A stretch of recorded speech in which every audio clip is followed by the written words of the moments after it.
तो हेलो दोस्तों, नमस्कार। स्वागत है आप सभी का एक बार फिर से आपके अपने यूट्यूब चैनल GKGS बाय राज सर क्लासेस में। आइए दोस्तों, आज हम जानेंगे 2 सितंबर 2023 का करंट अफेयर। चलिए दोस्तों, वीडियो में आगे बढ़ते हैं। अगर अभी तक आपने चैनल को सब्सक्राइब नहीं किया है तो पहले चैनल को सब्सक्राइब करें, बेल आइकन को दबाएँ ताकि आगामी वीडियो की नोटिफिकेशन आपके तक पहुँच सके। चलिए दोस्तों, बातचीत करते हैं, आगे बढ़ते हैं, डिटेल में क्वेश्चन देख लेते हैं। देखिए दोस्तों, जॉर्जिया ने अक्टूबर को घोषित किया हिंदू हेरिटेज मंथ, है ना। जॉर्जिया ने अक्टूबर को घोषित किया है हिंदू हेरिटेज मंथ। देखिए, एक महत्वपूर्ण कदम में अमेरिकी राज्य जॉर्जिया के गवर्नर ब्रायन केम्प ने आधिकारिक तौर पर घोषणा की है कि अक्टूबर का महीना राज्य के भीतर हिंदू विरासत महीना के रूप में मनाया जाएगा, है ना। और दोस्तों देखिए, यह उद्घोषणा जॉर्जिया के संयुक्त राज्य भर के कई अन्य राज्यों के साथ संरेखित करती है जिन्होंने हिंदू विरासत, संस्कृति, मूल्यों और परंपराओं का सम्मान और स्मरण करने के लिए इसी तरह के कदम उठाए हैं, है ना। तो जॉर्जिया ने दोस्तों अक्टूबर को घोषित किया है, किस मंथ को, अक्टूबर मंथ को घोषित किया है हिंदू हेरिटेज मंथ, है ना। अगले महीने आने वाला है अक्टूबर। चलिए आगे बढ़ते हैं, बातचीत करते हैं। नेक्स्ट क्वेश्चन है दोस्तों, एयर इंडिया विस्तारा एयरलाइंस का एयर इंडिया में होगा विलय, है ना। विस्तारा एयरलाइंस का एयर इंडिया में होगा विलय, CCI ने दी अनुमति।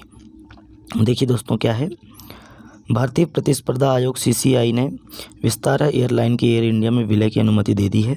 टाटा SIA एयरलाइंस भारत में विस्तारा नाम की विमान सेवा का संचालन करती है। यह टाटा सन्स और सिंगापुर एयरलाइंस का संयुक्त उद्यम है। इसके साथ ही दोस्तों CCI ने सिंगापुर एयरलाइंस द्वारा एयर इंडिया में कुछ शेयरों की खरीद को भी मंजूरी दी है। हालांकि इसके लिए सिंगापुर एयरलाइंस को कुछ शर्तों का पालन करना होगा, है ना। तो ये भी आपको याद रखना है। चलिए नेक्स्ट चलते हैं, बातचीत करते हैं। R माधवन जी हैं, है ना। R माधवन बने FTII पुणे के अध्यक्ष, है ना। इसके बारे में डिटेल देख लेते हैं। देखिए दोस्तों, जाने माने अभिनेता है R माधवन को दोस्तों भारतीय फिल्म एवं टेलीविज़न संस्थान, है ना, FTII पुणे का नया अध्यक्ष नामित किया है। इसके अतिरिक्त दोस्तों वह FTII की गवर्निंग काउंसिलिंग के अध्यक्ष के रूप में काम करेंगे। माधवन का नामांकन दोस्तों उनकी फिल्म रॉकेटरी, है ना, द नॉम्बी इम्फेक्ट की हालिया सफलता के बाद हुआ है, जिसे दोस्तों अब देखिए रॉकेटरी जो फिल्म है, भारतीय फिल्म पुरस्कार, भारतीय फिल्म फेस्टिवल में इसे बेस्ट फिल्म डॉक्यूमेंट्री फिल्म का अवार्ड दिया गया है ना। इसलिए दोस्तों इनके और दोस्तों जिसने राष्ट्रीय स्तर पर पहचान हासिल की है, फिल्म ने दोस्तों 69वें राष्ट्रीय फिल्म पुरस्कारों के दौरान प्रतिष्ठित सर्वश्रेष्ठ फीचर फिल्म का पुरस्कार हासिल किया, है ना। चलिए आगे बढ़ते हैं, बातचीत करते हैं। ASI ने लॉन्च किया एडॉप्ट हेरिटेज, है ना, क्या लॉन्च किया है, एडॉप्ट हेरिटेज 2.0 प्रोग्राम। देखिए दोस्तों, इंडियन हेरिटेज ऐप और परमिशन पोर्टल। चलिए, भारत की समृद्ध सांस्कृतिक विरासत और इसकी अमूल्य सांस्कृतिक विरासत के संरक्षण और संवर्धन को सुनिश्चित करने के लिए ASI भारतीय पुरातत्व सर्वेक्षण, है ना, 4 सितंबर 2023 को समवेत ऑडिटोरियम IGNSCA नई दिल्ली में एडॉप्ट अ हेरिटेज 2.0 प्रोग्राम शुरू करने के लिए तैयार है। तो कौन तैयार है दोस्तों, ASI, है ना, ये तैयार है, मतलब भारतीय पुरातत्व सर्वेक्षण विभाग। चलिए आगे बढ़ते हैं। कौन सा ऐप लॉन्च किया है इन्होंने, एडॉप्ट हेरिटेज 2.0 प्रोग्राम लॉन्च किया है और इंडियन हेरिटेज ऐप और परमिशन पोर्टल लॉन्च किया है। चलिए आगे बढ़ते हैं, नेक्स्ट देखते हैं। ये सिंगापुर के राष्ट्रपति हैं, अभी हाल ही में चुने गए हैं। तो दोस्तों सिंगापुर के राष्ट्रपति का चुनाव में थरमन शनमुगरत्नम ने जीत हासिल की। कौन है दोस्तों, थरमन शनमुगम ने जीत हासिल की। एक महत्वपूर्ण राजनीतिक घटना में भारतीय मूल के अर्थशास्त्री थरमन शनमुगरत्नम ने सिंगापुर के राष्ट्रपति चुनाव में जीत हासिल की है। यह जीत विशेष रूप से महत्वपूर्ण है क्योंकि 2011 के बाद के पहले संघर्षित राष्ट्रपति चुनाव हैं, जिससे दोस्तों 10 साल के अंतराल के बाद आया है। और इसमें जीत हासिल किसने की है? थरमन षणमुगरत्नम। चलिए नेक्स्ट है, सिंगापुर के राष्ट्रपति हैं, याद रखना है। यूपीआई ने भारत में 10 बिलियन मासिक लेन देन का ऐतिहासिक रिकॉर्ड बनाया। देखिए दोस्तों, यूनिफाइड पेमेंट इंटरफेस, इसका फुल फॉर्म है यूपीआई का, से ट्रांजैक्शन के मामले में अगस्त में ज़बरदस्त रिकॉर्ड बना है।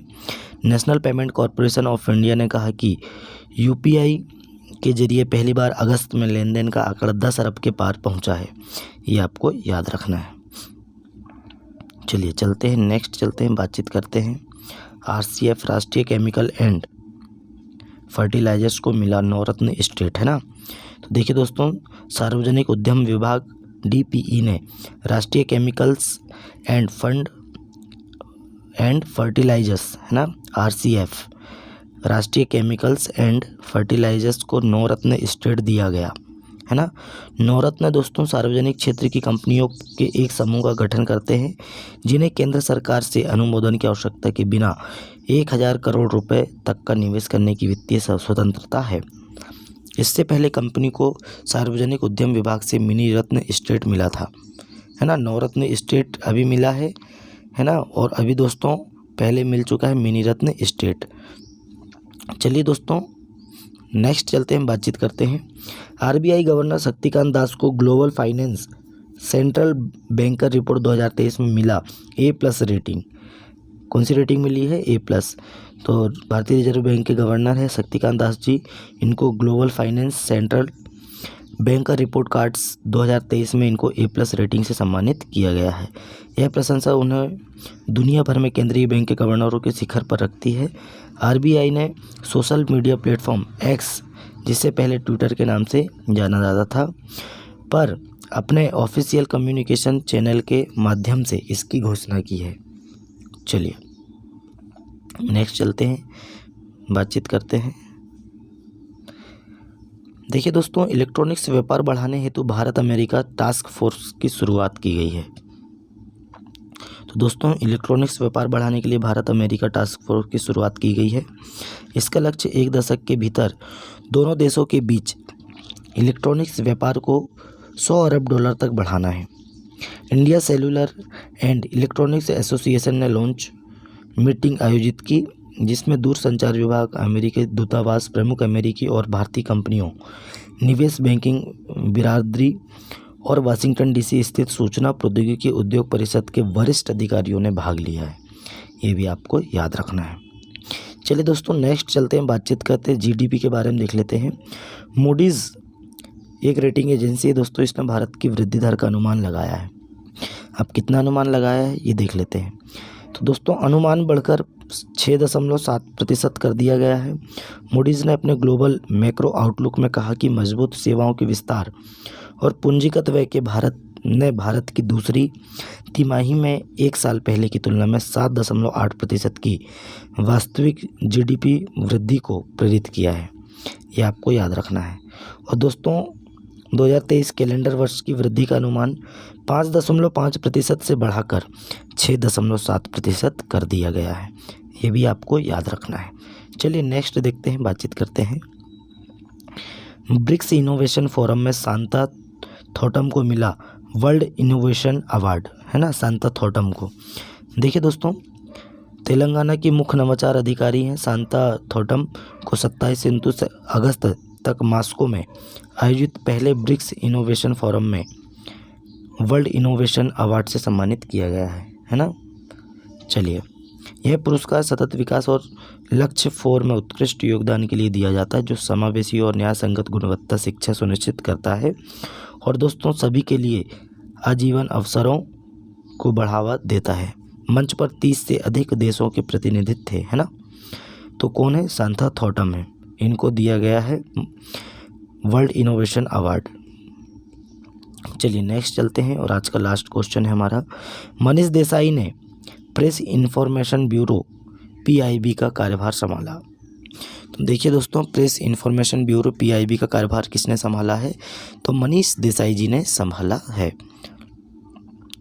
चलिए इसके बारे में बातचीत करते हैं। सूचना और प्रसारण मंत्रालय ने महत्वपूर्ण नियुक्तियां की है, जिसमें central bureau of communication CBC प्रमुख मनीष देसाई को प्रेस इन्फॉर्मेशन ब्यूरो का प्रमुख बनाया गया है। दोस्तों, मनीष देसाई जो हैं 1989 से भारतीय सूचना सेवा IIS के प्रतिष्ठित अधिकारी हैं। ने दोस्तों करियर में कई महत्वपूर्ण भूमिकाओं को संभाला है और दोस्तों उन्होंने CBC के प्रमुख पद का कार्यभार भी संभाला और सरकार के विज्ञान और सार्वजनिक संचार अंश की निगरानी की। तो दोस्तों आज का हमारा करंट अफेयर यहीं समाप्त होता है। वीडियो कैसा लगा कमेंट करके बताएं। अपने दोस्तों में ज़्यादा से ज़्यादा वीडियो को शेयर करें, लाइक करें और चैनल को सब्सक्राइब करना ना भूलें। चलिए दोस्तों, तब तक के लिए मिलते हैं नेक्स्ट वीडियो में। जय हिंद, जय भारत।